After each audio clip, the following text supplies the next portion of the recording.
Graça, a paz e o amor de Cristo Jesus sejam com cada um de vós. Hoje, 13 de outubro de 2025. Vamos orar? Antes de orar, vou ler alguns textos na Palavra de Deus para meditarmos e orarmos a respeito de algumas situações que eu creio necessário para o nosso dia a dia, para a nossa vida cotidiana, não apenas no culto. Vou começar lendo de trás para frente. Primeiro versículo, último versículo do capítulo 14 da primeira carta do apóstolo Paulo aos Coríntios, que diz assim: mas faça-se tudo decentemente e com ordem.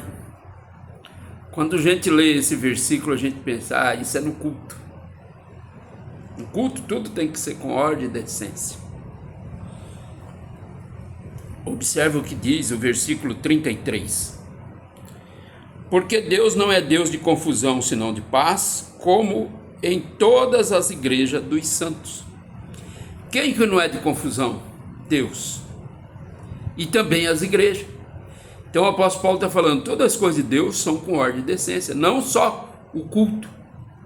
Quando lemos esse versículo e pensemos só no contexto que está aqui em 1 Coríntios 14, que o apóstolo Paulo está ensinando sobre a ordem de falarmos no culto, o que profetiza, o que ora em língua, a palavra, o salmo, o louvor.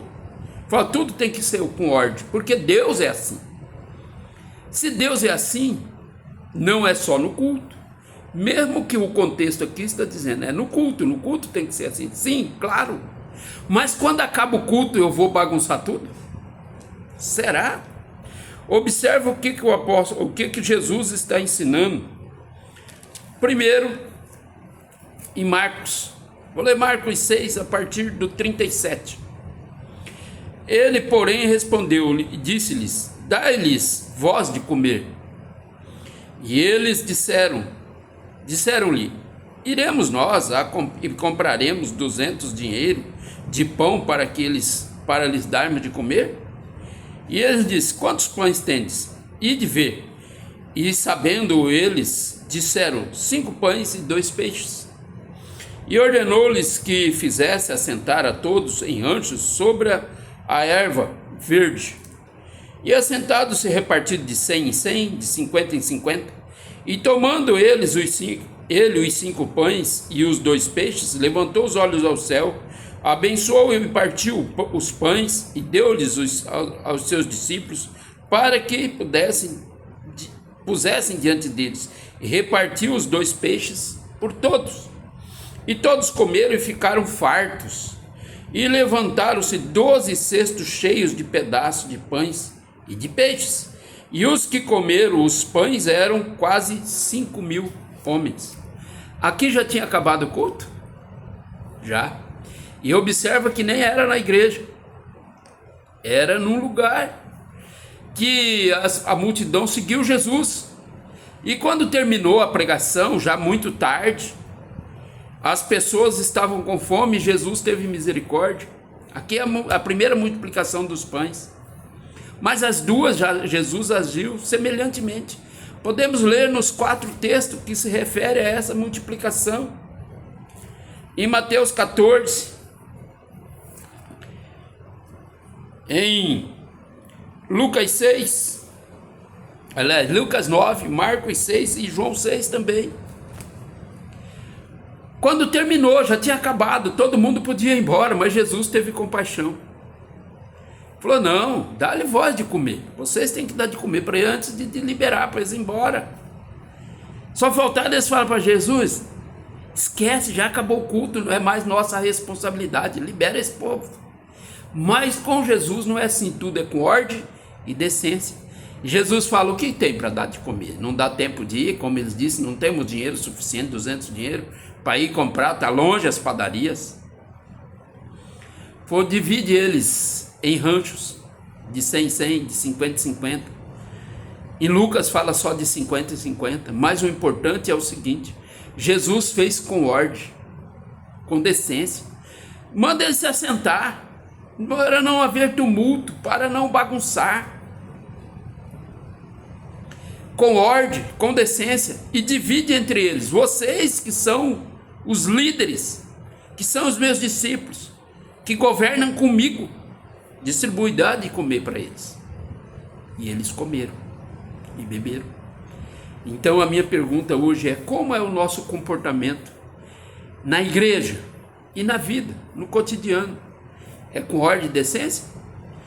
Às vezes, irmãos, eu fico impressionado que nem no horário do culto há ordem e decência.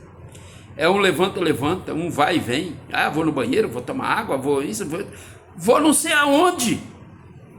Cadê a ordem e decência diante de Deus? Ah, pastor, mas ali é a igreja, Deus não está lá. Se não está lá, por que você foi no culto? Se você não crê que Deus está presente na hora do culto, a troco de que você está nesse culto? Tudo começa pela tua fé. Se você crê que Deus está se movendo e está usando a ministração, seja dos louvores, seja das mensagens, seja da palavra e até dos avisos, Deus está falando com você. Tenha respeito pelo Senhor, com ordem e decência, até depois do culto. Ah, vai ter um lanche na igreja? Com ordem e decência. Vai ter um jantar? Mais ordem e decência ainda, para que todos fiquem saciados, para que ninguém coma um mais do que o outro. Não é isso que o apóstolo Paulo ensina lá em 1 Coríntios 11? Quando ia servir a ceia, eu fiquei sabendo que um se antecipa, como mais do que o outro, e quando o irmão chega para cear, não tem mais. Se você está com fome, come na tua casa, antes do culto. E vai para participar da ceia já saciado. Você só vai participar do corpo e do sangue do Cordeiro. É um memorial para você se lembrar que Ele é Senhor de todas as coisas. Por isso, meu irmão, minha irmã, hoje eu quero nos chamar a atenção, a minha também. Como eu me comporto na igreja do Senhor? Qual é a minha maneira de agir? Eu creio que o Senhor está ali presente, me assistindo, recebendo o meu louvor, o meu culto, o meu temor, o meu respeito. Se Deus é tão cuidadoso, é tão zeloso, como o apóstolo Paulo ensina lá em Filipenses, que Ele quer até o que Ele vigia, Ele quer saber até o que nós pensamos, tudo que é saudável, tudo que é santo, tudo que glorifica a Deus, nisso eu não tenho que pensar, quiçá no culto, quiçá na igreja. Ah, mas ali não é igreja, eu fui hoje participar da igreja, era numa sala. Nem sempre o Senhor pregou numa sala, nem sempre o Senhor pregou no templo, até porque depois expulsaram ele da sinagoga. Ali na multiplicação dos pães, era no relento, tanto que ele mandou sentar no chão, na erva verde, na grama. Mas houve ordem e decência, e houve milagre, houve multiplicação de pães, de peixes, houve cura, houve libertação por causa da ordem e decência. Então hoje, meu irmão, minha irmã, eu quero chamar a nossa atenção. Como nós temos nos comportado diante de Deus, nos cultos, no dia a dia, na vida, no cotidiano. Quando eu chego diante de uma autoridade, como eu me comporto? Como filho de Deus, servo de Deus, respeitando e temendo aquela autoridade, respeitando ela como autoridade constituída por Deus sobre a minha vida também? Não, ele não tem nada a ver comigo. Pode até nada ter a ver com você, mas ele tem autoridade sobre você porque ele foi constituído governador, presidente, juiz, uma autoridade, até o policial, o professor na sua escola. Ele tem autoridade sobre sua vida. Ele te dá aula, ele te ensina, ele é autoridade de conhecimento. Ah, ele é o policial, ele passa sempre aqui na vila, ele é um policial que está lotado ali, tem um posto de polícia ali. Ele tem autoridade sobre sua vida, ele foi constituído policial para manter ordem, controle, decência. Quando nós aprendermos a considerar tudo com ordem e decência, o Senhor operará mais vezes na nossa vida. O Senhor fará maiores milagres e melhores, diferentes, até surpreendentes, que nós falamos, Deus opera nessa área também. Deus é Deus em todas as áreas. Lembre-se, irmãos, quando Jesus morreu e foi para o inferno, ele pregou por espíritos presos lá. E quando ele saiu de lá, quando ele foi ser ressurreto pelo Espírito Santo, ele veio do inferno e trouxe duas chaves. Do inferno, o próprio inferno, hoje o inferno está aberto, não tem chave na porta, porque Jesus pegou. E da morte. Por isso podemos orar para ressuscitar. Por isso Deus usa muitos dos seus filhos para a ressurreição. Porque Jesus trouxe a chave da morte. A morte não tinha mais autoridade sobre ele, porque ele ressuscitou ao terceiro dia. E ao ressuscitar, ele trouxe a chave da morte e do inferno e entregou para a igreja. É o que ele fala lá em Apocalipse. Mas a pergunta é, eu creio nisso? Eu creio que tudo tem ordem e decência? Até para ter a chave da morte e do inferno? Que Deus controla essas coisas, que eu, como servo dele, tenho autoridade sobre isso? Eu respeito as autoridades que ele constituiu para que eu possa exercer a minha também no mundo espiritual? Porque tudo começa no mundo espiritual, irmãos, e depois vem se manifestar no mundo material. Mas se eu nem creio nisso, o lugar que eu estou cultuando não é sagrado? É uma varanda, é uma sala, é um descampado, não importa. A presença de Deus está ali.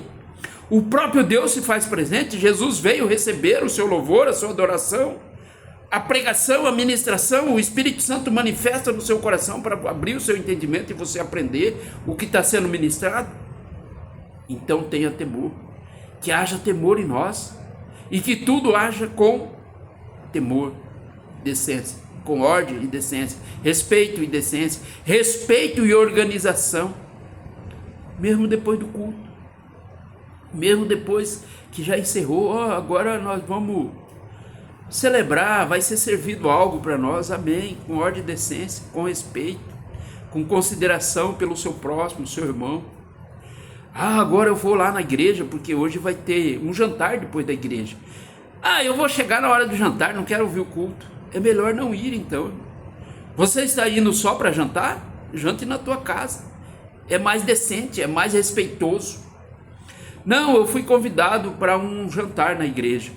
Mas antes vai ter um culto? Vai. Então você foi convidado para o culto, não para o jantar. O jantar é uma consequência de quem participou do culto. Irmãos, vamos ter sabedoria, vamos ter entendimento, vamos respeitar a ordem das coisas, vamos considerar que Deus considera aqui nesse versículo que o apóstolo Paulo ensina, mas faça-se tudo, que esse tudo seja também a nossa vida, o cotidiano da nossa vida, a maneira com que nós administramos o nosso dia a dia, decentemente e com ordem. Mas eu só quero isso durante o culto. Se você acha que só durante o culto você vai conseguir ter ordem e decência, esquece, irmão. Nós fazemos no culto aquilo que nós fazemos no nosso cotidiano. No nosso trabalho, nós fazemos o que nós fazemos na nossa casa, no cotidiano. Como você usa as coisas na sua casa? Copo, talheres, utensílios, banheiro. Você vai no banheiro, você costuma usar o banheiro, dar descarga, deixar tudo limpinho? Ou deixa tudo bagunçado, o próximo que vir que se vire? Se você faz isso na tua casa, no seu serviço, você faz, na igreja você faz, deixa assim. Vai lá, usa todas as coisas e larga tudo bagunçado. Aonde você senta, você larga os copos de água que você levou para tomar. Fica lá jogado, tá? A igreja que limpe. A igreja tem funcionário para isso. Você paga o salário do irmão que faz a limpeza da igreja, que faz a organização. Lá no teu trabalho, o servente que ajuda, que faz toda a limpeza e organização, você que paga o salário dele. Irmãos, vamos ter sabedoria, vamos compreender. Quando o Senhor fala que tudo tem que ser com ordem e decência, Ele não está restringindo apenas o culto, mas todas as coisas da nossa vida. Vamos ter sabedoria e entendimento. Vamos aprender a respeitar o próximo, para que nós também sejamos respeitados, considerados. E então o Senhor se moverá nas nossas vidas. Certeza, em nome de Jesus. Senhor Deus, tem misericórdia de nós, Pai, e ajuda-nos, Senhor, a aprender que em tudo precisamos ter ordem e decência para que o Senhor opere em nossas vidas, poderosamente, em nome de Jesus, amém. O Senhor te abençoe e te guarde, que levante seu rosto sobre ti, te paz, te tranquilidade, te cubra de misericórdia, e usa a sua vida com ordem e decência, para que em toda a sua vida o Senhor se manifeste, iniciando na nossa casa, e indo até onde trabalhamos, estudamos, cultuamos, visitamos o irmão, a irmã, a casas dos outros, principalmente a casa dos parentes também, que o Senhor nos use poderosamente, com ordem e decência. Em nome de Jesus, o Senhor te abençoe.